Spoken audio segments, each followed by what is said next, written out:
Hey guys, it's me Darshan here. Today we're going to talk about Dehancer Emulation. Dehancer sent me out this plugin to me and let me test it out and give an honest review about it. So here is it. So what is Dehancer? So Dehancer is a plugin to make any digital footage look like a film look footage. So whatever you see just now, everything created by using Dehancer plugin. So now I'm going to show you my workflow with Dehancer plugin. So here is it. Let's go. My Premiere Pro, and this is the footage I'm gonna create right now with the Dehancer. So the first thing I'm gonna do is add an adjustment layer.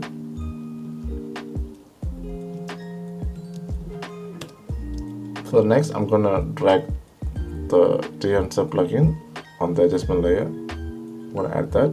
So once you already applied the Dehancer plugin on the adjustment layer, you're gonna have those default settings, which is the film profile and those grain. So I'm gonna disable that first, the film grain. I'm gonna disable that first. I'm gonna make those film profile. I'm gonna disable that too. Okay, the first thing I'm gonna do is choose my camera. There are plenty of camera profile. They do have Apple, they do have Blackmagic, they do have Canon, they do have Fujifilm, they do have DJI. And right now I'm going to choose my camera, which that I use for this shot is A7 III. I shot this on S-Log3 S-Gamma 3 Cine, so I'm going to choose that. So once already choose that, the exposure going to be blown up, so I'm going to bring down those exposure. So I'm going to bring this to negative 2.7. So already I can see a nice exposure value on this. I'm not going to change any temperature and tint value for now. Maybe later after doing those grading, I might change those temperature and tint value. So next thing I want to choose is the film, which is the main thing. So I'm going to enable that. So I'm going to choose what film profile do I want. So there are plenty of film profile here. They do have Agfa, they do have CineStill, they do have Fujifilm, they do have Kodak, and also they do have Lomochrome Purple, which I'm really excited to use in future. For right now, I'm gonna choose, maybe I'm going for Kodak Chrome 64 Experimental. I'm gonna click that. I love the colors, so I'm just gonna stick with it. I'm not gonna push or pull my film. This is how it works, so I'm not gonna do that. So I'm just gonna keep it this value 0. So the next step is film developer. So I'm going to enable that, and then I'm going to reduce down those contrast boost. So negative 20. I think I have to reduce more. Maybe I'll go for 50. Let's see. So I like this, so I'm just going to stick with this. So the next thing I'm going to do is the gamma correction. So I'm going to reduce down those gamma.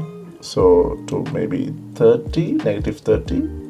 Nice values, still in 80s, and then I'm just gonna stick with this. I'm not gonna change any color separation and color boost values, so just gonna move on to the next, which is the film compression. I'm gonna enable that. So we're gonna do a fine tuning with the highlights, like those film works. Those film can handle highlights very good. So that's how we're gonna do the same thing with this film compression. We're gonna have it maybe 50. So the next is I'm gonna show you the white point. If I reduce down to 50, you can see how the sand part looks a bit overexposed. I'm gonna bring it to 100. Just gonna keep it that way. So I'm gonna change the total region to 40. So next thing we're gonna see expand. So those black point and white point, I'm not gonna change any value for that. I'm just gonna let it be this value. So I'm gonna disable that. So right now, this is one of the important things, which is the film print. So we're going to enable that. So there are 4 types of film profile. For this, I'm going to choose a Fujifilm 3513 film plate. So I'm going to enable that. I'm going to bring up those value to maybe 0.7. I'm going to bring down those contrast value to maybe negative or negative 5. This is just nice, I feel like. So I'm just going to keep it like this. I'm not going to change any value for the color density and saturation. I'm just going to leave it like this. So the next thing we're going to go for the color head. I'm going to enable that, so we can do some color correction like how those people do with the film. So we're going to add some blues, magenta, and red. So yeah, so I'm going to go for a little warmer to maybe negative 10. This looks nice. And the green, maybe I'll go for magenta with negative 4, and for the red and cyan, and I'm just gonna for the red, so I'm just gonna go 4. This is just nice for me. I'm just gonna leave it like this. Later, if you look down, there are shadow tones, mid tones, highlight tones. So if you go for the negative, you're gonna have those cooler tones, and if you're gonna go for the positive, you're gonna have warm tones. You can see those warm tones. Just gonna pick it to, I'm just gonna change certain value on shadow tones, mid tones and highlights. I'm gonna just gonna for 70 to have those warm tones on the shadows. And the mid tones I'm gonna go for a little cooler. So maybe I'll go for -15, and for the highlights I'm gonna go for maybe 30. This is just nice. I'm just gonna leave it like this. I'm not gonna change any value for the preserve, exposure and impact. So the next three things we're gonna see is the one will makes your footage to another level. So we're gonna see film grain, halation and bloom. So first I'm gonna click on the film grain. I'm gonna enable that. There are many types of presets for the film grain. For right now I'm gonna use custom. I'm gonna have the amount, the size I'm gonna put it 15, and the amount I'm gonna put 30. And you can choose how much do you want on the midtones, how much do you want on the shadows. So I'm just gonna leave it like this. So the film resolution, I'm gonna show you how it works. Let's say I'm gonna reduce down to 10, and you can see how the grain makes your footage look softer. So if let's say you're gonna bring up those to 100 and the resolution is gonna be sharp, you can see that with the grain and a good sharpness. So you can choose how do you want. So for right now, for myself, I'm just gonna reduce down those resolution. I'm gonna make it to 40. Why I picked 40? Those film type will have those less resolution on the image. So I'm just gonna keep it like that. So I'm fine with the film grain. So the next thing I'm gonna go for the halation. So I'm gonna enable that. So there are plenty of presets. So for right now, I'm gonna use 65, 70, no ramjet. You can see those halation already here.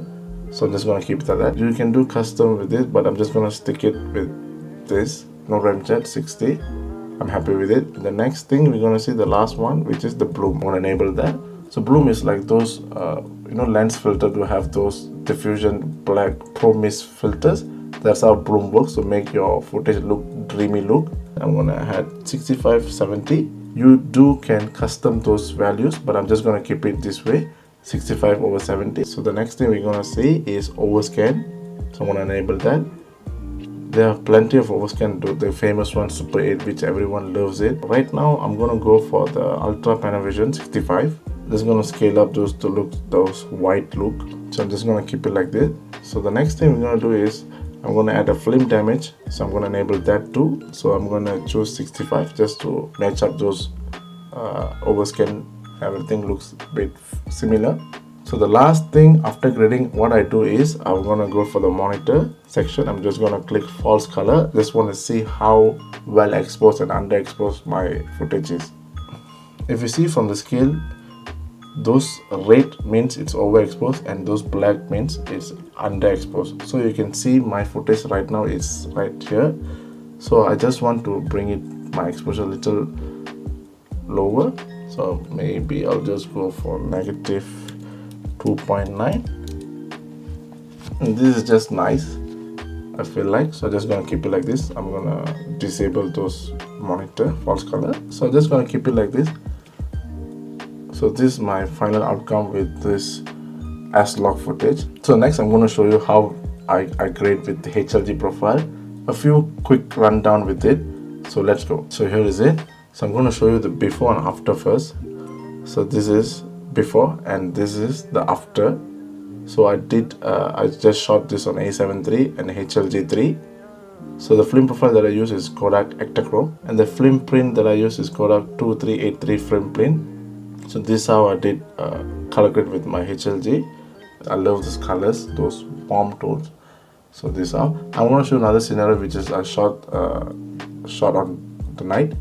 So this one is for these two I just use HLG 3 and I use Sony A7 III.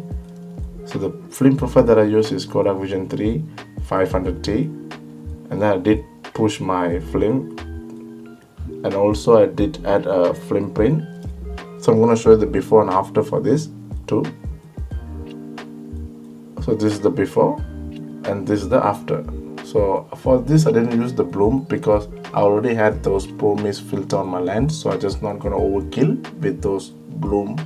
I'm just gonna show you a little example. The last week I did a trip with my friend on a bike. I just randomly captured some moments. I plan to do some Super 8 film look type, so I just try to do with this plugin, and here is it.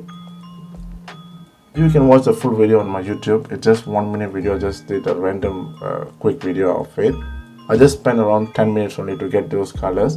I'm going to show you the before and after for this. This before, this everything shot on Apple iPhone 11. I just did use that. I just used the basic camera settings only, nothing extra much. So for this, I just used like 709, and I did use Kodak Vision 3 50D, and I did add film print, which is Kodak Android Glossy Paper. The additional thing I add on this is those light leaks. Those light leaks I just had before, so I'm just gonna add to make more Super 8 look. And that's how I get those film look with Dehancer. And if you want to try this, you can download the free trial version from the Dehancer website. And if you want to purchase this, don't forget to use my promo code to get a 10% discount. Right now, I'm going to talk about those pros and what they can improve. The first thing I'm going to talk about how quick and easy you can get those film look with any digital camera. The second thing I'm going to talk about those film grain, halation and bloom. It's so easy and accurate, and it makes your footage to next level. The third thing I'm going to talk about those film profile. They have plenty of film profile. They do even got the famous one, the Kodak Vision 3. Even got those unique Lomochrome purple. They even got Fuji Velvia and many more to make your footage look even greater. The fourth thing I'm going to talk about those false color monitor, which helps me to see which part of my footage is overexposed and underexposed. The fifth thing, they do even got for the mobile version, but only for the iOS app. I'll do a video of it in future, so stay tuned. Right now I'm going to talk about what they can improve. The first thing I want to say is certain film stock is not that accurate. For an example, Fuji Supriya 200, which supposed to have cooler tones. Right now in this plugin, it looks a little warmer, but you can color shift it. I do understand it's very hard to replicate those film look. And second is, I just want a Kodak infrared in future because they already have Lomochrome purple. Now I wish to have a Kodak infrared to get a unique look in my footage. That's it from me. Thank you, Dehancer, for letting me test it out this plugin. And thank you to everyone who have watched until this end. And if you learned something from this video, please like and subscribe. And I'll catch you up in the next video. Peace.